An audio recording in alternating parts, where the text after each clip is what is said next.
Magandang gabi mga masters, bali ngayon po ay 3 videos po ma-upload ko po sa aking YouTube channel. Tama nga mga masters, 3 videos nga po ma-upload ko po. Yon, what's up mga masters? Nandito na naman tayo sa panibagong araw, panibagong kabanata na naman ang pagsasama-samahan natin ngayon guys.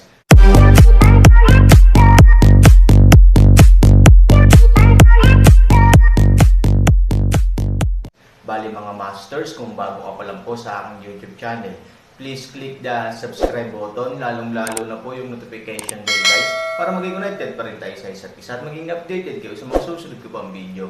Bali mga masters, bago natin umpisahan ng kwento ay mag-shoutout po muna tayo para sa mga solid nating tagapakinig. Sobra akong nagpapasalamat sa inyo mga Sec Masters at aking mga Emperor. Maraming salamat sa solid na pagsuporta nyo. Yun na nga mga masters, no? Bali hindi na ito patagalin. In 3, 2, 1, let's go! Mga masters, baka pwedeng hindi tayo mag-skip ng ads. Salamat mga masters. Ang bagong yugto ni Daryl sa Storytelling Channel sa YouTube mapapakinggan. Ang bagong kabanata. Ngunit, kahit na nakakahanga ang iyong ginawang estilo ng pag-atake sa akin, hindi pa rin iyon sapat upang ako ay magtamaw ng malubhang pinsala kung ako ay matamaan. Hindi ko sinasabi sa iyo ito ngayon para ikaw ay linlangan at para hindi mo naulitin sa akin ang ganong estilo. At wag mo isipin na ako ay natatakot sa ganong klaseng pag-atake at teknik na iyong ginawa. Sapagkat nagsasabi lang ako ng totoo. Nais ko lang iparating sa iyo na kahit anong klaseng pag-atake ang gawin mo, ay hindi mo pa rin ako matatalo at hindi mo pa rin ako makakayang mapigilan sa aking pag-alis sa imperyo ng ating lahing elf. Kaya General Oliver, humanda ka ngayon, ipaparanas ko sa iyo ang aking tunay na lakas at kakayahan. Pinilit mo akong gawin ito. Tulad ng sinabi ko kanina, hindi na ako magbibigay pa ng pagkakataon na ikaw ay umalis sa aking daraanan. Dahil ikaw ay nagmamatigas at hindi mo sinusunod ang aking sinasabi bilang prinsesa ng ating lahing elf. Ikaw ay aking paparusahan gamit ang aking sariling batas. Kaya humanda ka na, sigaw ni Lynn. Nang marinig ito ni General Oliver, ito ay nagsalita ng seryoso at sinabi, Prinsesa Lynn, alam ko naman na hindi talaga ubra ang aking pag-atake na ginawa sa iyo kanina. At alam ko din na hindi ka magtatamo ng malubhang pinsala sa aking pag-atake. Ginawa ko iyon para iparating lang din sa iyo na kahit anong mangyari ikaw ay aking pipigilan sa nais mong gawin at mangyari. At tulad ng sinabi ko kanina, kahit ang sarili kong buhay ang maging kapalit ng aking pagharang sa iyo ay aking gagawin peren. Ikaw prinsesa bilang anak ng hari ng ating lahing elf. At bilang prinsesa ng ating lahing elf, huwag kang maging makasarili. Hindi lang ikaw ang nasasaktan ngayon sa nangyari sa ating lahi, lalo na sa pagkawala ni Miss Yui. Ako din ay nasasaktan, lalo na ang iyong ama na si Haring Ken. Ngunit kahit kami ay lubos na nasasaktan at kahit na gusto namin bumawi at pagbayarin ang mga barbarian sa kanilang ginawa, ay hindi namin magawa sapagkat iniisip namin lalo na ang iyong ama ang mga kalahi natin na mga nabubuhay pa. Ang mga buhay na mga nawala dahil sa ginawa ng lahi ng barbarian ay hindi na natin pang maibabalik. Subalit ang mga buhay pa sa ating lahing elf ay kaya natin mailayo sa maaaring mangyaring kapahamakan.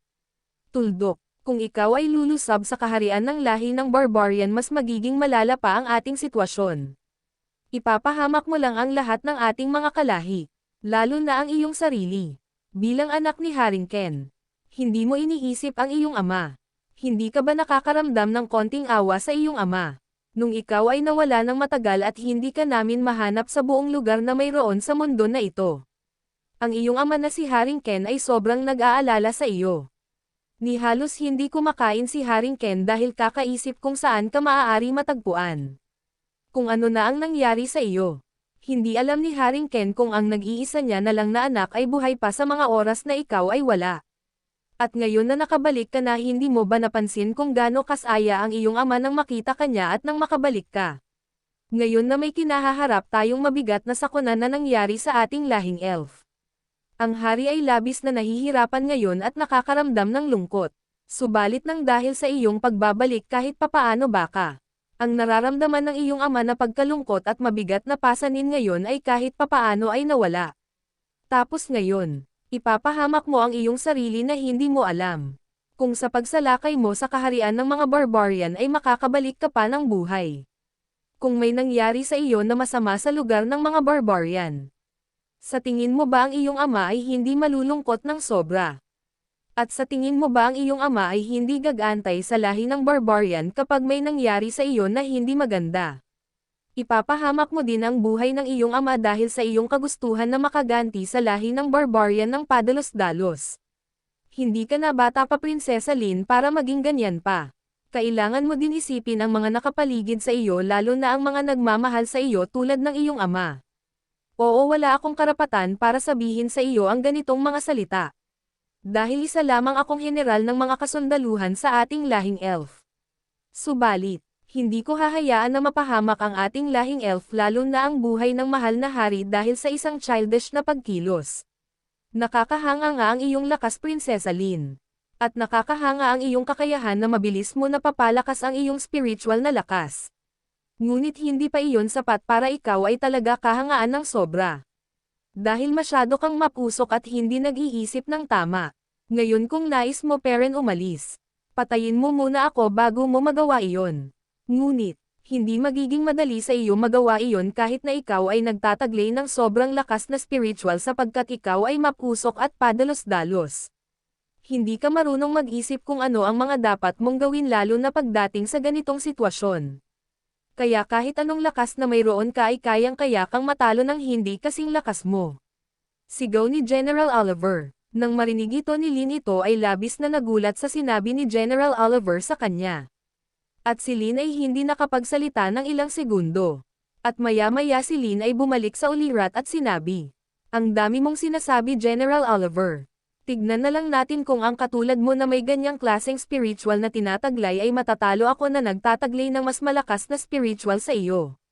Simulan na natin ang tunay na laban." Sabi ni Lin. At ito ay umatake ng mabilis kay General Oliver. At si General Oliver ay ganon din ang ginawa. Ang dalawa ay umatake sa isa't isa. Ang dalawa na si Lin at General Oliver ay naglalaban habang sila ay nakalutang sa hangin. Sa bawat pagtama ng pag-atake sa bawat isa at sa pagsalag ni General Oliver, nakikita ang pagsabog ng liwanag na sobrang nakakasilaw. At ang dalawa ay nagpatuloy na maglaban na para bang walang nagpapakita ng pagkatalo. Ngunit si General Oliver sa bawat pag-atake ni Lin sa kanya kahit na ito ay kanyang nasasalag. Nararamdaman pera ni General Oliver ang sakit sa bawat pag-atake ni Lin sa kanya. Ngunit ito ay tinitiis ni General Oliver at hindi pinapahalata. Ang sinag ay patuloy na nakakapagbigay liwanag sa kalangitan habang naglalaban ang dalawa na sila General Oliver at Lin. Samantala, kung nasaan sila matandang Loss at Master Ken. Habang nakatingala sila Master Ken at matandang Loss. At nakatingin kay Marshal Kevin na lumilipad patungo sa kanila. Biglang may sinag na sumasabog sa kalangitan. Nakikita nila sa hindi kalayuan ang liwanag at sinag na nanggagaling sa labanan sa pagitan nila General Oliver at Lin. At si matandang Loss ay nagsalita at sinabi, "Ken, tignan mo iyon. Mukhang ang liwanag na iyon ay nagmamulat kila General Oliver at Prinsesa Lin." Ang dalawa ay mabilis na umaatake sa bawat isa. Wala ba talaga tayong gagawin upang pigilan ang nangyayaring labanan sa pagitan nila General Oliver at Prinsesa Lin?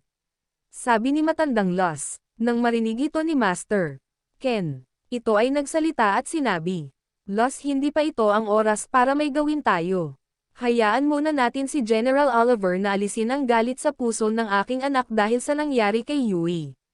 At kung may gagawin tayo ngayon at makisali sa nagiging labanan nila baka isipin ng aking anak na siya ay hindi natin nauunawaan at naiintindihan. Baka maisip niya lalo na kasalanan niya kung bakit nangyari iyon kay Yui. At baka maisip niya din na pinagtutulungan natin siya. May tiwala ako kay General Oliver na mapapakalma niya ang aking anak. Sa ngayon pagkatiwalaan muna natin si General Oliver Loss." Sabi ni Master Ken habang nakatingin sa liwanag na gawa ng nagiging labanan nila General Oliver at Lin. Samantala patuloy pero naglalaban ang dalawa habang nakalutang sa hangin. Sa bawat nagkakatamaan ang dalawa at nasasalag nila ang bawat pag-atake ng isa't isa. Ito ay naglalabas ng malakas na pagsabog sa kalangitan na gumagawa ng nakakasilaw na liwanag. Samantala, sa loob ng libingan ng mga sinaunang hari at reyna sa lahi ng mga elf. Si Sophie ay napansin ang liwanag sa kalangitan at ito ay kanyang natatanaw. At si Sophie ay napangiti at sinabi, "Mukhang pumapanig na talaga sa akin ang aking kapalaran." Nag-aaway-away na sila ngayon. Ngunit sino-sino ang dalawang naglalaban na iyon sa kalangitan? Kung aking tignan mabuti, ang dalawang ito ay nagtataglay ng sobrang lakas na spiritual. Ang kalangitan ay labis na nagliliwanag dahil sa kanilang ginagawang labanan. Subalit wala na akong pake kung sino sa kanila ngayon ang naglalaban. At alam ko ay hindi naman ang isa sa mga iyon ang aking lola. Sapagkat ang aking lola ay masyado kalmado ang pag-uugali at hindi basta-basta gumagamit ng kanyang totoong lakas. Yun na nga mga masters, no? Bali panibagong kabanata na naman yung natapos natin ngayong gabi. Muli, maraming salamat po talaga sa walang sawang suporta po sa aking YouTube channel na talagang inaabangan nyo po ang bawat upload ko po. Bali mga masters, magkita-kita ulit po tayo bukas ng gabi at ngayon po ay magpapaalam po muna tayo. Bali mga masters, bye-bye!